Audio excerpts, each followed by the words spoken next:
如果由英國搭 Emirates 阿聯酋航空去亞洲，就一定會先到杜拜轉機。等我同大家坐一轉倫敦杜拜來回，介紹下佢哋嘅 Economy 同埋 Business Class， 睇下後者係咪真係咁正先。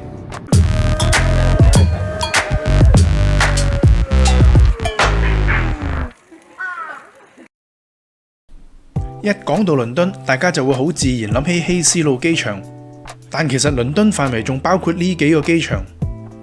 不過今次旅程就喺倫敦以南嘅 Gatwick 機場出發，喺附近嘅 Crawley 就已經有幾條通宵巴士線接駁。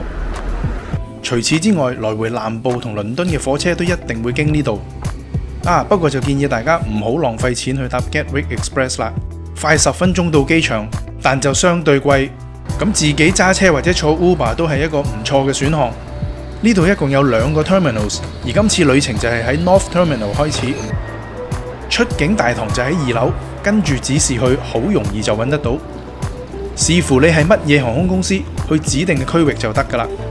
今次我搭嘅 Emirates 就係喺 B 區呢一度，佢哋每日有3班機由 Gatwick 來回杜拜，而我今次就搭佢哋點半開出嗰班，上晝10點幾就嚟到 check in， 幾分鐘就搞掂。過海關前呢度冇嘢好行，只係得間便利店同幾間 cafe。同好多機場一樣，過咗海關之後就有大量嘅免稅店阻住你嘅去路。不過我相信點都有人要 last second 買多少手信嘅。大堂就喺免稅店區之外，呢度都係以購物為主，不過就冇咁大壓迫感。唔少名店大牌子都喺呢個範圍㗎。如果你係 Premium Lounge 會員或者係搭商務嘅話，只需要跟住指示就唔難揾到你要去嘅 lounge。至於 Emirates 喺呢度就有自己嘅 lounge， 呢度可以話係實而不華，而且地方都算闊落。哪怕你全機 Business Class 入晒嚟都肯定夠位。飲食方面，咖啡、茶、汽水甚至烈酒都有。食物除咗有沙律、冷盤，就以全西式帶少少中東口味為主。嫌外邊太開揚唔夠整，行到入盡頭仲有更多休息空間，而且廁所同埋浴室都喺呢一度。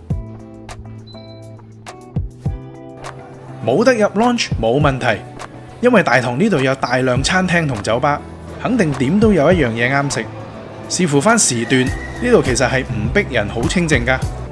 翻落大堂行嘅話，機場最近換嘅台凳，不論款式，全部都有叉電位㗎。你有3腳頭或者 USB 頭就唔需要為叉電而煩惱啦。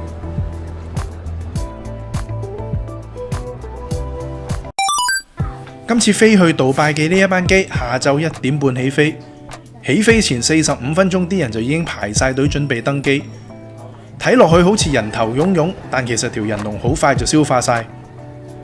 我去程就係搭 Economy， 即管睇下有冇令人失望先。登機過程大致順利，只係上咗機之後少少阻滯。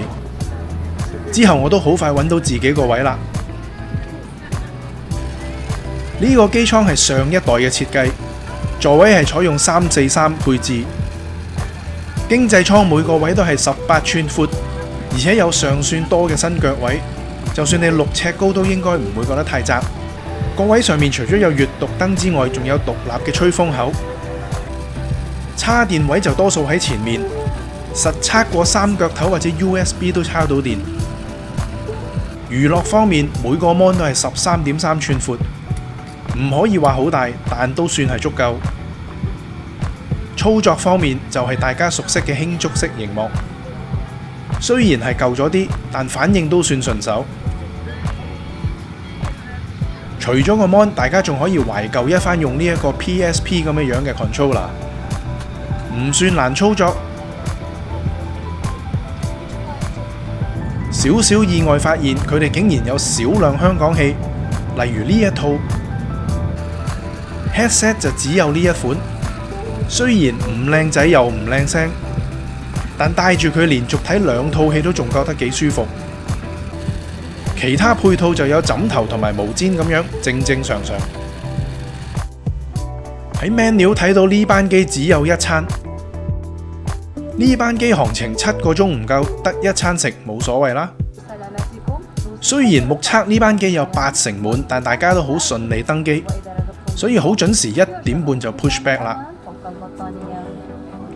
呢個連接 Pier 6嘅高架橋就係 Gatwick 嘅地標之一。喺2005年興建嘅時候，為咗希望對下面滑行道 taxiway 嘅影響減到最低，佢有70%以上嘅部分都係預先製作好。最後滑行道只係關閉咗1個星期就基本裝嵌完成啦。佢有成32米高，就算係當年嘅波音747都可以順利喺佢下面通過。Gatwick 係世界上其中一個最繁忙嘅單跑道機場，起飛前好多時都要等其他飛機降落咗先，最後等咗10幾分鐘就輪到我哋起飛啦。起飛過程相當之順利，好快就到達預定高度。起飛嘅時候，杜拜其實已經係傍晚，機艙入邊嘅燈光亦都會調節翻嚟到配合。起飛後大約2個鐘就派餐。頭盤就係薯仔沙律，主菜我就揀咗羊肉飯，仲有呢個布甸甜品。飲品包括酒精類都係任飲嘅。食飽之後，班機已經到咗東歐嘅上空，外面都開始日落啦，所以機艙嘅燈亦會熄晒俾大家瞓覺，直到臨降落先至會着翻啲柔和嘅燈光。就係咁平平淡淡地飛咗6個半鐘就到咗杜拜啦。杜拜國際機場嘅3號大樓 Terminal 3係全世界最大嘅客運大樓，佢亦係 Emirates 專用嘅。你置身佢嘅購物區係會被名店包圍，感覺有少少似以前香港嘅海運大廈商場。呢度連最新最齊嘅 iPhone、iBook 之類都有，搭飛機買部電話都可能會發生。但係喺藥房呢邊，真係有人抬咁大罌蛋白粉搭飛機？喺英國嘅朋友就會發現，就算你喺杜拜都好難逃離 Costa Coffee 嘅魔掌。Food Court 更有所謂嘅亞洲食店。Emirates 喺 Terminal 3嘅唔同位置就一共有7間商務艙 lounge。今次帶大家參觀嘅就係位於 C 區嘅其中一間。每一個 lounge 都有提供浴室同埋毛巾等等，先到先得。方便啲要搭夜機或者轉機嘅朋友沖個涼先至再繼續行程。由於呢一度係 Emirates 嘅大本營，launch 係幾乎任何時候都咁多人。食物方面仍然係以有中東特色嘅西餐為主。不過早餐就有少少驚喜，竟然有雞粥食，可惜就冇油炸鬼，只有泡菜炒飯。晨早流流冇人咁早飲酒啩，都係排下隊攞杯咖啡翻位就算啦。吧台叫做望島亭機坪，但我就覺得唔算太開揚。呢一個 launch 仲有一個閣樓，不過就冇獨立嘅接駁位前往登機閘口。終於係時候上機啦，不過可能係閘口問題，不論頭等、商務定係經濟艙，都係喺同一個地方入閘，直至去到中段先至分流。A380 嘅頭等同商務艙係喺2樓嘅。來往杜拜 Gatwick 嘅係未更新嘅上一代機艙，一共有76個可以躺平嘅座位，以121設計配置，每個位當然有毛氈同埋枕頭啦。不如睇下個位仲有啲乜嘢玩先。喺位嘅旁邊有電視遙控，仲有呢一個 mini bar。除咗閱讀燈 ，mini bar 嘅燈光你都可以控制埋。由於每個位都可以躺平，伸腳位就自然要幾多有幾多。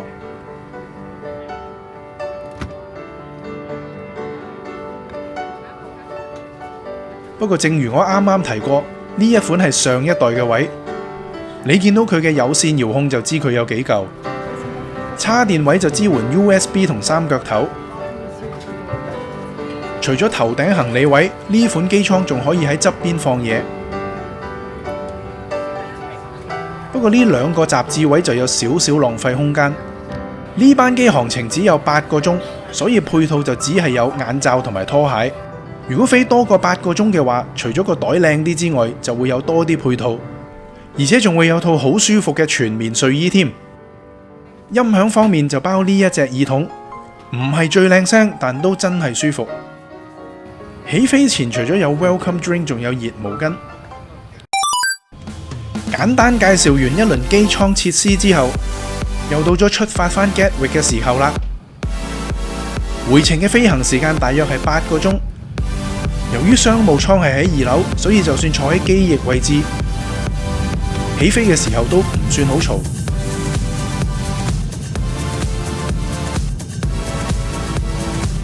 上升到巡航高度嘅時候就更加靜同埋穩定。唯一美中不足嘅就係大部分時間都係有太陽曬住。如果喺38000尺高空去廁所都有人偷你窺嘅話，俾佢睇啦。講返個洗手間，雖然有香水、潤膚液、牙膏、牙刷之類，不過不得不承認佢係相對地窄。正當我去咗洗手間嘅時候，空姐就已經幫我鋪好床墊，等我可以返嚟隨時伸直個位瞓覺。起飛1個多鐘頭之後就係早餐時間，主要有冷盤肉、餐包同埋水果，唔算太有驚喜。講到驚喜，不如等我帶大家去參觀下 Emirates 出名嘅 Sky Lounge 先。起飛之後，所有頭等同商務艙嘅乘客都可以喺呢度伸展下同埋飲下嘢。呢度兩邊都有 sofa 俾大家 relax 下。佢哋嘅 drink menu 仲有我最中意嘅 Espresso Martini 添。空姐空少們仲絕對樂意幫大家影相㗎。臨降落前2個鐘左右就係午餐時間，分別係菜湯同埋燒牛肉配薯蓉。降落前都有熱毛巾供應。見到下面雲層咁厚，都肯定自己已經返到英國上空啦。行程前1日英國咁啱打風。Gatwick 附近仍然係好大風，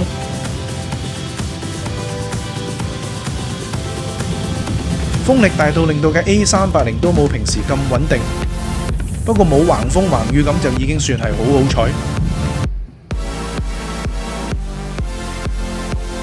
值得一提，頭等同埋商務係包司機接送，覆蓋機場70里範圍，基本上包括全倫敦、Kent、Brighton、Hastings 等等。不過留意返，最平嘅 Business Special 係冇得入 lounge 同冇司機服務㗎。如果你睇到呢一度，又有興趣睇下我介紹其他地方嘅旅遊經歷，其實我仲有一個英文台叫做 Paul Hughes Travelog 㗎。除咗介紹啲冷門旅遊地點之外，仲有更多 flight reviews 同埋鐵路 review 㗎。希望大家都去睇下，多多支持。條 link 就喺下面嘅 description。今集就講到呢一度，我哋下次再見啦，拜拜。